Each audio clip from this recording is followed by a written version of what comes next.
Welcome to Hope Natural Health, the podcast inspiring you to be your best version. Join me, your host, Dr. Erin, naturopathic doctor, dog mom, cancer survivor, and girl boss weekly as we discuss all things health, hormones, and happiness with a little side of this thing called life.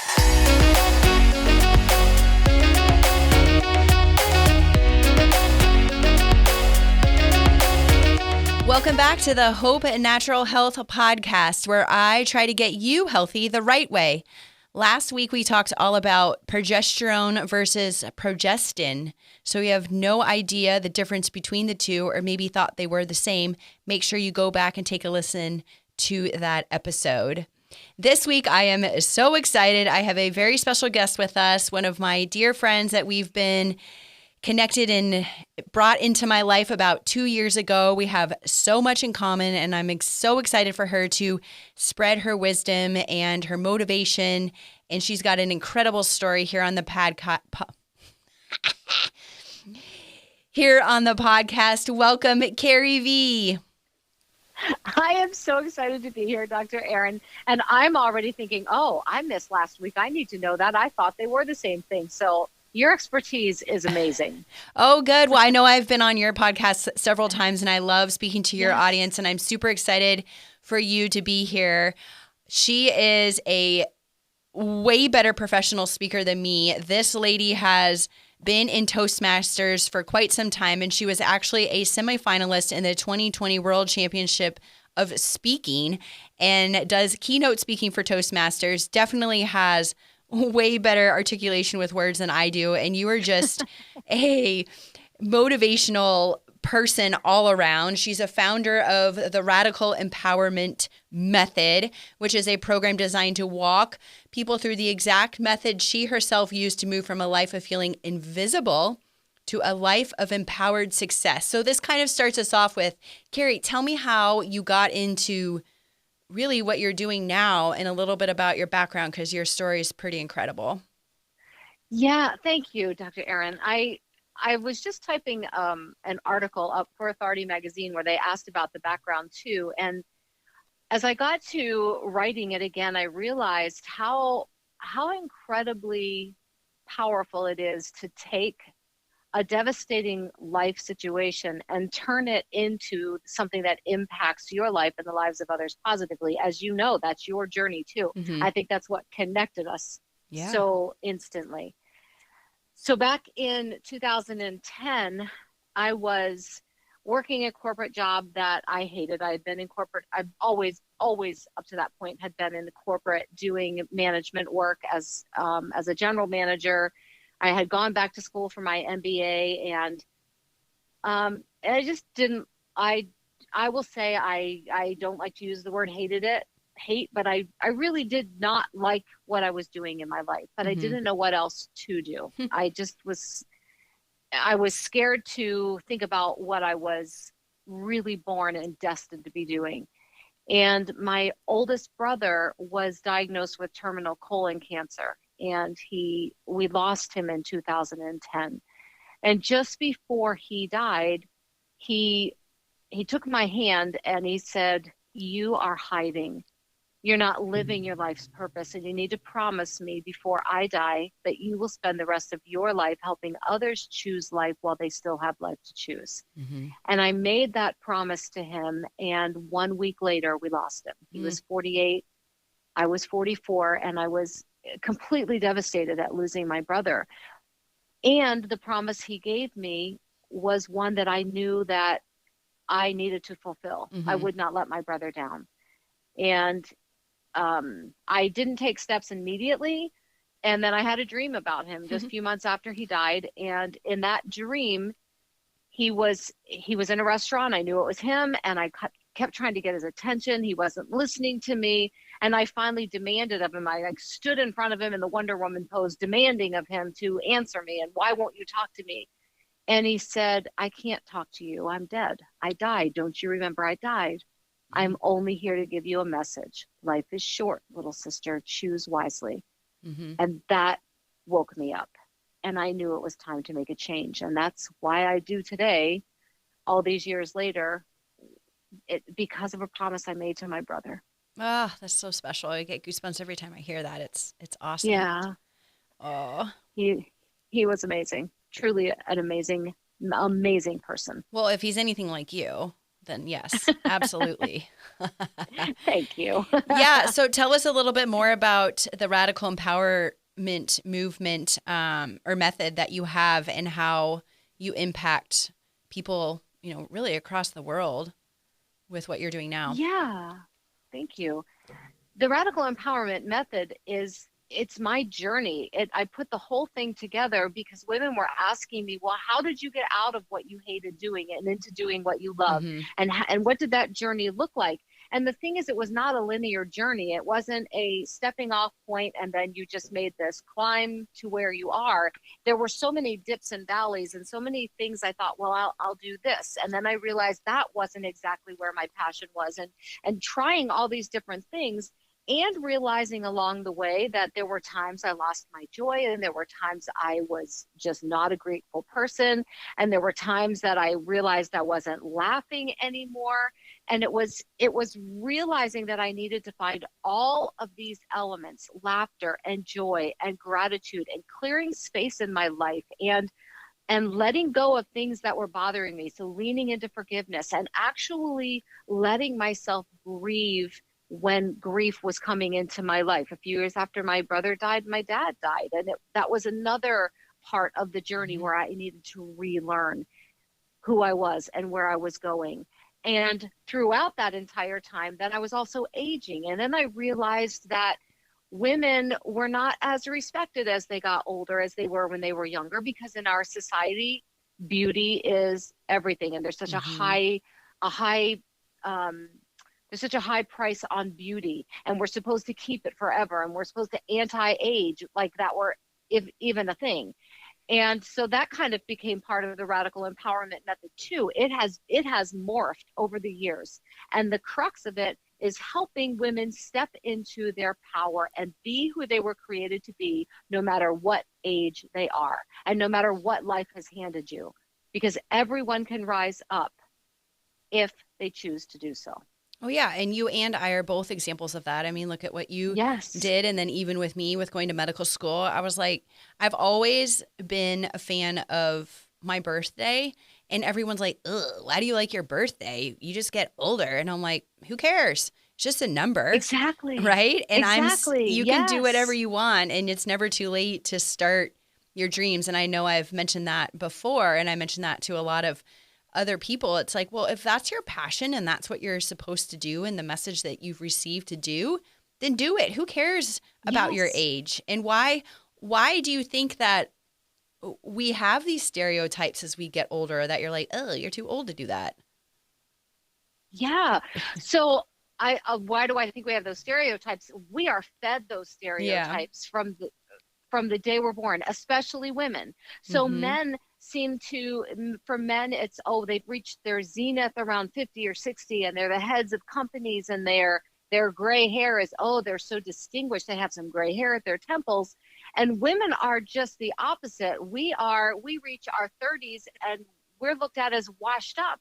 You look in Hollywood for the longest time, actresses in their 30s were told they were too old. Lucille Ball was told she was too old because she was in her 30s. You Yeah. can't be a leading woman because you're in your 30s. That's the message that we are given from the time we are little girls. When you look at something that really hit me, I'm researching for a TED Talk right now, and I started to look at the Golden Girls, which I grew up watching that prime time Mm-hmm. with my family, and my mom and her two sisters were the Golden Girls, according to the three husbands, and it was just kind of a funny time. But in researching for this TED Talk and me really stepping up to reaching women over 40 and over 50 and helping them understand it is never too late to live the life you were created to live. I realized that in the Golden Girls, these three women as they were pictured then, are the age that J-Lo, Jennifer Aniston, that these actresses are now. Mm-hmm. So women in my age were looking forward to no job, not able to keep a relationship. You have no option but just live in like a dorm situation because you certainly can't support yourself. There's nothing left for you but to wait for Shady Pines nursing home. That was what we were told. But Rue McClanahan, who played Blanche, was portrayed as the same age that J-Lo is now. And look at the difference. So women coming up now are seeing anything as possible, but women in my generation were taught it's over. Gosh. And so I want women women of all ages to really understand that they could do anything they want, anything. No matter what their age. No matter what their age. Who cares? Throw it out the window. I don't care. I don't care if they're in their 90s already. Yeah. I don't care. Just go for it. I love that. And it's you know, stereotypes that with like anything that we've learned, and we just have to relearn and change that narrative because it's not true. But it's crazy how these stories and these things that we've learned when we were younger, like, just stick with us forever. It's crazy. But yeah, that is so wonderful. You you touched on in the beginning when you had this message from your brother about practicing gratitude and enjoyment and fulfillment. So can you talk about how that looks? I know you have a gratitude journal, and that's probably what prompted you to create that.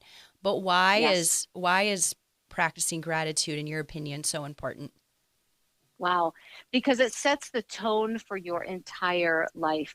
When you are living and walking in gratitude, you see everything differently. You see possibility. You see empowerment. You see life differently when you are grateful.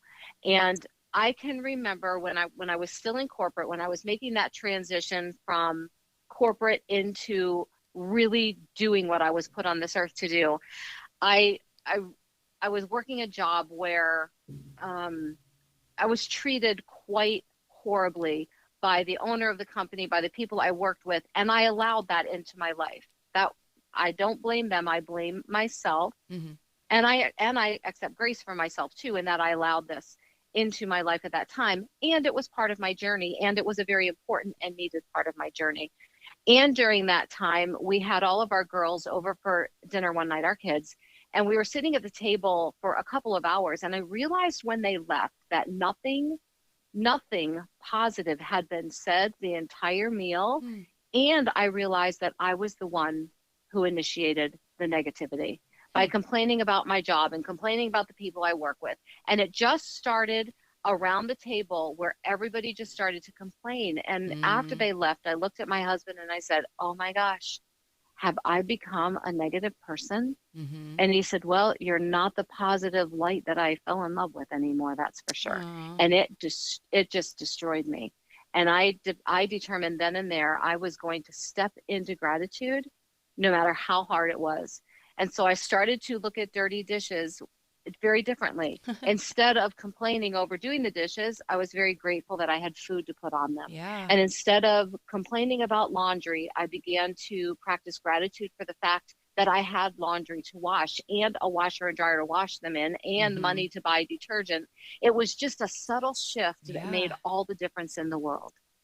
And when you are grateful, everything you have feels like enough now. When you aren't grateful, when you just want more and more and more, you could be surrounded by abundance and not see it because your focus is on what you don't have rather than what you do. And that's another stereotype that we've learned too. We're so quick to focus on everything we don't have. Well, I can't afford that and I don't have that. And it's like, whoa, look at everything that you do have. But we don't remember that. And practicing gratitude is so easy, but yet it seems so silly, but it's really so powerful. And you can be, thankful for exactly those dishes, like looking at dirty dishes and like, I got to clean the dishes. I just want to go to bed or wake up and there's like a whole thing. But it's like, wow, I am very fortunate to have these dishes and to have them dirty and to have the food and to be able to buy the food and to be able to cook the food. Like if you go way, way, way back. So yeah, it sounds silly, but it's so powerful. And that's something that I've been really focused on myself, in the last couple of years, is actually practicing it, because we can, say, oh yeah, I'm grateful. And, we do a lot of grateful mindful activities, around holidays like Thanksgiving and things like that. But we technically should really be grateful every single day. And it doesn't have to be like a large thing. It could be something so simple and just like, oh, I'm so grateful that my car got me, safely around and that I have a car to drive around, and just little things like that. We should be able to think of, 3 things a day that we're grateful for. And I think that's a really powerful thing to do that I've started doing is, I go to bed and I have it I have a little Post-it note by my nightstand. It says, what are you grateful for today? And I try and end my day on, at least one thing. And sometimes it's something I think is silly, but it's still something I'm grateful for. It doesn't have to be anything giant. So I challenge you to try that. Like everyone try at least once a day. Think of something that you're grateful for. I had a guest before and she taught me something that she does. Her health tip, which we'll get to yours in a little bit, was she has a number, and every time she sees that number throughout the day, she'll stop and think about something that she's grateful for. And I thought that was really cool. Wow. So anytime, I love that. Yeah. So I've been trying to do that. And the interesting thing is I started listening to a podcast. It's a horoscope podcast, and they tell you your number, or they tell you numbers for the day that are good for you. And so I'm going to start incorporating that. So for instance, today, my number is 4. So anytime I see the number 4, I'm going to try and do that little quick gratitude or something I'm grateful for. That's powerful. That is so powerful. Right? And yeah. I mean, like you, I have a journal right by my head, by my bed, and by my bedside. And at night, I pick it up and just jot down 3 things I'm grateful for. And if I'm struggling, if I'm just in a place, I will write down my bed, my pillow, and my covers. I mean, exactly, the roof over my head. Yeah. Yes. I mean, I'm going to sleep right now I'm in upstate New York, right? We're going to bed in -degree weather and we're warm. That's not something to be taken lightly. No. At all. Nope. Yeah. And yet I spent many years taking it lightly. Exactly. We all do, until it's, stripped away from us. And then we're like, oh, wow, I never want to take this for granted again. Exactly. Just like this kind of a good transition into like the next thing we'll touch on is taking our health for granted. I mean, you and I have been through crazy health diagnoses, specifically you in this last year. And I know that your gratitude practice has really probably taken up a notch, and just your joy and your fulfillment in life, and like your motivation to keep doing what you're doing, to tell people, it's not too late to start what you want to do and you're capable of doing anything. Can you touch a little bit about how you, I guess, just kept, I can't even imagine you having a negative thought in your brain, like after what you've been through, and how you were so resilient and so upbeat and just literally kept getting knocked down left and right last year. And look at you now. Can you touch a little bit about what you went through last year and how you were, the happy, cheerful Carrie that I know and we all love? Thank you.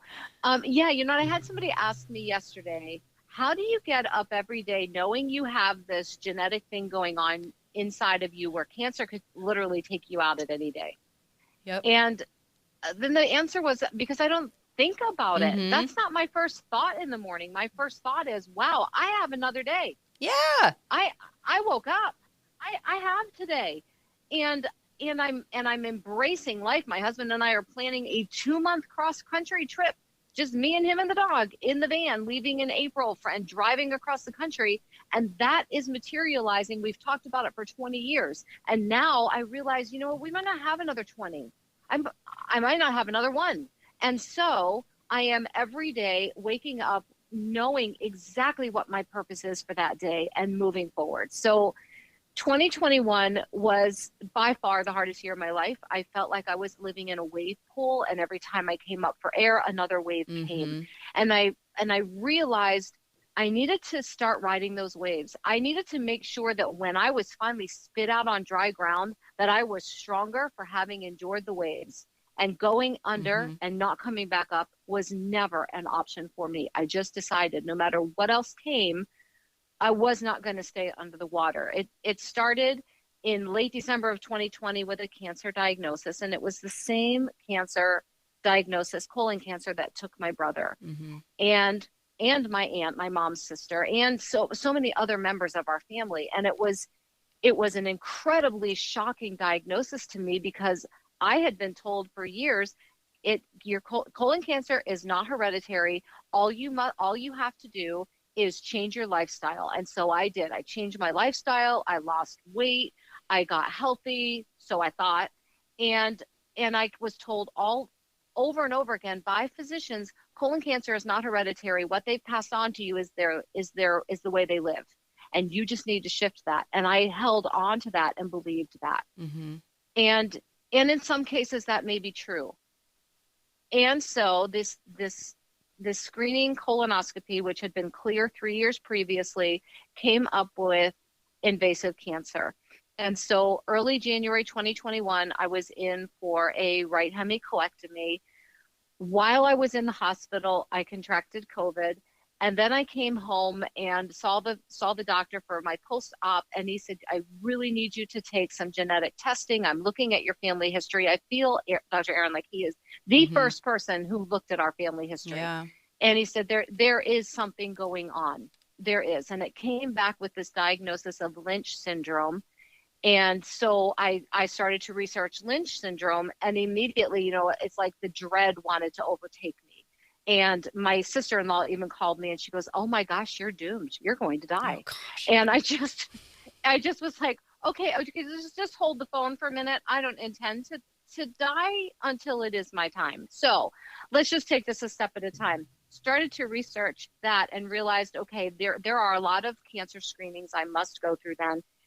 And immediately went for a skin cancer screening, where I was diagnosed with skin cancer. That we're still in January of 2021 now. And I just felt like, oh my gosh, this is insane. And I started to research, but then I realized my mom, this Lynch syndrome most likely came through my mom. Mm. And so I had her tested. She tested positive for Lynch syndrome. And so I immediately got her scheduled for a colonoscopy, and years ago, like 5 years previously, her doctor had told her, well, you don't have to do colonoscopies anymore because of your age. This is what started the whole age thing for me, because of your age. If I hear that phrase one more time. So had her screened. She came up with Lynch syndrome, got her in for a colonoscopy where they found very advanced colon cancer, colorectal cancer, 2 massive, massive tumors in her colon. And she died in my arms 19 days after that.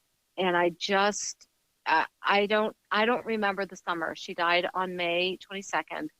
And we had taken her out for Mother's Day, just less, like 2 weeks before that. And we have pictures of her smiling and laughing with me. And 2 weeks later, I was holding her as she took her last breath. And I didn't want to go on, to be honest. That was the wave that almost left me on the bottom of the ocean. But I decided towards the end of the summer, I'm not staying under. I'm getting back up. And I felt like I was finally gaining momentum. And then I had an accident that left me with a broken humerus, and the recommendation, because of the Lynch syndrome, to have another major surgery to have my ovaries and tubes removed to prevent ovarian cancer. And that was December of 2021. So that was my year. And it was a year. Yeah, it was a year where I felt like, and all this during this pandemic that we have going on. And it felt overwhelming. And there were times where those negative thoughts would try to inch in. And when I would feel them start to take root, I would pull them up and say, no, I'm not going there again. Yeah. I'm not, for some reason, God has a reason for this. He's going to use this, and I'm not going to give up. And I will not let my mom's death be in vain. I will speak out. I will live every single day with passion, with purpose. Yes. Well, I will not give up. So incredible. But let me back up real quick. How important is screening testing? How important is screening testing? Oh my gosh. Right? Don't put them off. Nope. They literally, that screening colonoscopy saved my life. Yeah. And because of the surgeon I had, who was wise enough to actually look at my family history and find this Lynch syndrome, going forward, it is saving lives of family members who now know that they carry this gene, and people who I've realized that the Lynch syndrome is way more common than we know, but 98% of people with it don't know they have it. Exactly. And so they're getting handed these diagnoses, and we can stop it. Yes. So no, I won't shut up. I will not. Good. Please I will don't. not stop speaking. Nor will I. I will not. Nor will I. Thank you. Yeah, I know you won't. Well, it's interesting because I just did a screening skin check like a couple weeks ago, and I have a malignant melanoma. So wow. I couldn't see it. It's on my back. I mean, I've noticed something there, but I'm like, whatever. And then I'm like, I need to go get a skin check. I haven't done that yet. I did it like a few years ago, but I'm way past due. And sure enough, I found out this morning the little guy's malignant. I mean, it's fine. It's just no deep margins, but screening exams, and I preach these all the time to my women, for women's health. It's like, you've got to do these pap smears. You've got to get your breast checked. You've got to do your colonoscopies when it's time. You've got to do, the bone scans. You've got to do these, even if you think you're healthy. Who knows? I mean, you were healthy. You had no signs or symptoms. It was just a screening test. And I usually ask everyone, like, how did they find that? Like, how did you find the breast cancer? How did you find, this colon cancer or pancreatic cancer or whatever it is? It's like, how do you find it? And they're like, just a screening test, like, or it came up on something wonky with my lab work. And it's like, this is why we focus on, or I am so passionate about preventative medicine. Like, you can find these things before they find you and take you, and it's too late. Yes. And if we had known, if a physician earlier in, years ago had actually taken the time to look at the family history, they would have been able to point out, okay, these doctors that are saying, oh, it's not hereditary, without even looking at the history, then why is it happening over and over again? What is going on? And I don't want that to happen to another family. No. I want them to know now. What does your follow-up look like with that syndrome? So it is screenings every single year for skin cancer, colon cancer, for breast cancer, brain cancer. So it's head to toe screenings every single year for the rest of my life. Yeah. But I'm okay with that. Right. I am really okay with, I feel like I was given a silver platter with the power to create change. Mm-hmm. I don't look at Lynch syndrome as a death sentence. I don't look at it as a negative thing in my life. It gave me power. Now I know. Yeah. And you're not going to shut up. So I love it. No. I'm not going to shut up. We need more Carrie Vee. Wish I would, but we need more Carrie Vee all over the place. Oh, you are so wonderful. I mean, every time I saw something on social media, I was like, oh my gosh, Carrie again. I'm like, what is going on? This poor lady. But you just took it like it was nothing and rode that wave. And it's just incredible to see your resiliency over the past year. And I know that it's made you stronger, and it's made a lot of other people and had an impact on a lot of other people. So thank you for I guess just your mentality through it. I'm not thanking you for going through that, but thank you for how your attitude towards it and your motivation and everything. It was really, really inspiring, even for me. So thank you for that. Well, we're getting close to wrapping this up, but I ask all of my podcast guests the same question. So what would be your best or your favorite health tip that you can share with the audience? So I was honestly going to say focus on your sleep, that sleep is such a powerful healer. And then we talked about screenings. And so I'm going to go with the double Do piece here. Sleep, get your sleep, prioritize it. And if you have a sleepless night, think back to what brought this sleepless night on. For me, it's, did I eat chocolate too late? Because that will do it every time. But it's knowing and prioritizing yourself. No work, no book, no TV show, no Netflix series is worth you skimping on your sleep. Nope. It is, you need sleep. And as we touched on, your screenings will save your life. Oh gosh, get them so done. Important.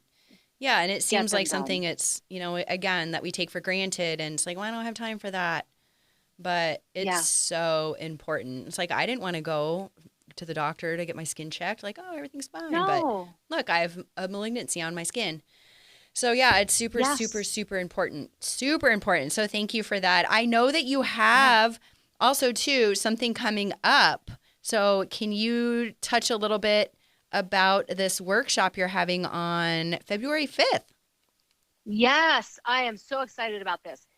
This workshop is a 2-hour workshop for women over 40, and it is on aging and blasting through the stereotypes of aging and what exactly does aging mean and how do we walk through this process with grace and with abundance, and how do we not fall into the trap that we need to somehow anti-age, that aging is beautiful and a gift. And we're going to spend 2 hours together myth busting.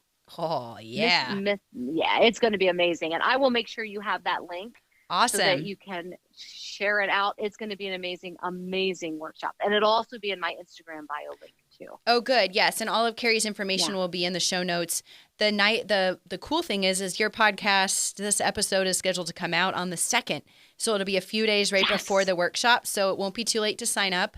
So we'll make sure that that link's in the podcast, and, you know, we'll share it on social media, etc. But Carrie, I swear we could probably talk for hours, just like when I'm on your podcast.